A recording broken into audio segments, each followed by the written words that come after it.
Hello. Uh, my name is, well, you can call me Smokey. And welcome to my YouTube channel. Good morning, Milky Way. I kind of made this on a whim. I just kind of want to talk about stuff. I freaking love music. And one of my favorite things to talk about is fictional bands. First, let me explain. To me, a fictional band is a band that was made up for a television show, comic, advertisement, or movie. They can be animated or live action. It doesn't matter. And I'm keeping this list limited to bands that haven't had a chance yet to tour. So sadly, I'm cutting out acts like Spinal Tap or the Blues Brothers, because they've performed live and toured before. And if not, Blues Brothers take the number one spot easy. So thank you, and welcome to Top 5 Fictional Bands I Want to See Perform Live. Number 5. The Beatles. Hey, I know what you're thinking, but Smokey, the Beatles are a real band. Don't you mean the fictional parody band The Ruffles from the movie All You Need Is Cash? No, because they've already been on tour, and they're not the Beatles I'm referring to. But good guess, though. The ones I'm talking about are from the movie Walk Hard, the Dewey Cox story, a parody of the musical biopic genre released in 2007. Walk Hard is the story of a fictional early rock and roll star played by John C. Reilly.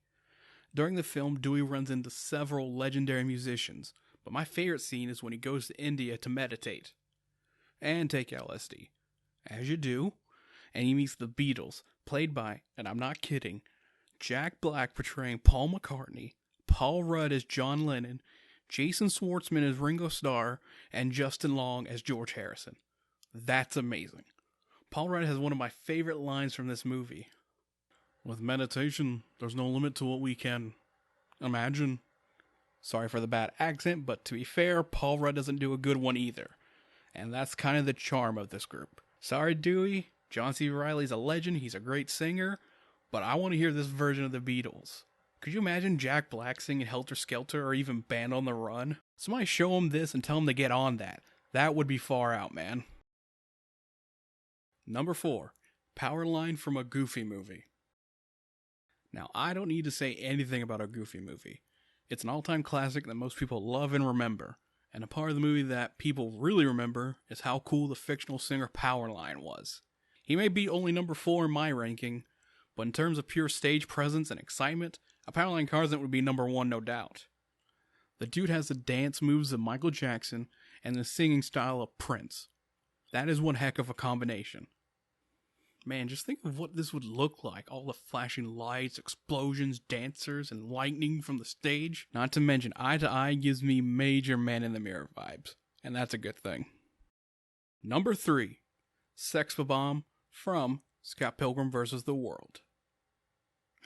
Turns out Scott Pilgrim vs. the World isn't just a great beat-em-up, but it's also a great movie. Who knew?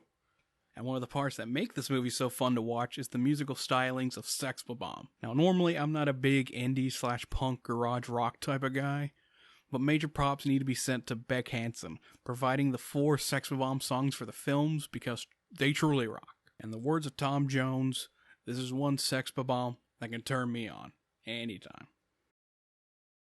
Number 2. The Country Bears from, the Country Bears. Now, I don't know much about the actual attraction at Walt Disney World, but if you want to talk about guilty pleasure movies, this is it for me. I loved this movie ever since I saw it as a kid. Mainly because it answered the question, what if Leonard Skinner was a bunch of bears? Now, I grew up in the South, so country music ain't a dirty word to me. In fact, it was all I listened to as a kid.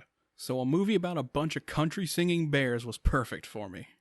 I put them at number 2 just because of how good the costumes are for the bears.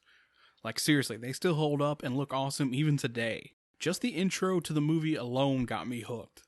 The movie shows footage of one of their old tours called the Hibernation Tour, which, by the way, fantastic name for a tour. Seeing them walk around, dance, and perform with their instruments on stage looks like a blast. If that's how it would look in real life, I'd buy a ticket yesterday. And the song Let It Ride just brings a smile to my face every time I hear it. Honorable mentions. Okay, so we've covered rock, pop, indie, and even country. What's left to cover? Well, let's have a few honorable mentions first, before we get to number 1.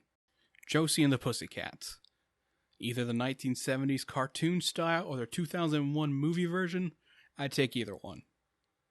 Stillwater from Almost Famous, a rock group inspired by the Allman Brothers. What's not to love? Okay, interesting story about this one. There was a real-life band called Stillwater from the 1970s. Cameron Crowe had to get permission to use the name for the film.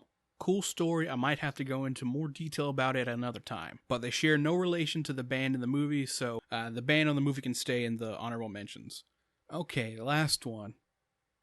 Why not? Figure and Dan and the Modal Nodes, aka the Canteen Band from Star Wars A New Hope.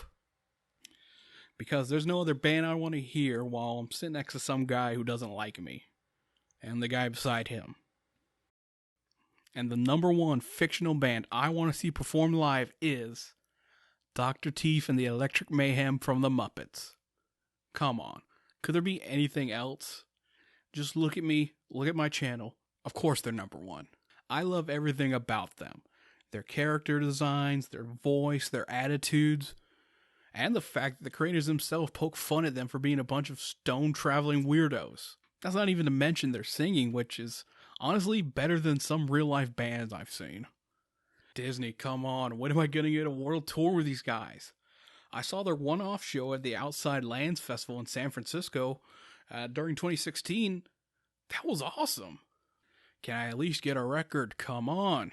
I know you have enough songs. They've done covers of Jungle Boogie, Mr. Blue Sky, and just recently for the Muppet Halloween special on Disney Plus, they did a cover of Dancing in the Moonlight by King Harvest. An all-time classic and a personal favorite of mine. I don't care what you say. Can you picture that? Still slaps to this day. What else needs to be said? Dr. Teeth and the Electric Mayhem prove you don't even need to be human to rock hard. And that's my top 5 of the fictional bands I want to see perform live. Leave your personal favorite down in the comments below. Also, before I go, I just want to say thank you for watching this video. This is my first time making a YouTube video, and at points it was pretty nerve-wracking, but I've also really enjoyed the process. So if you enjoyed this video, please like, share, and subscribe. It would truly mean a lot to me. And remember, people, turn on, tune in, and drop out, man.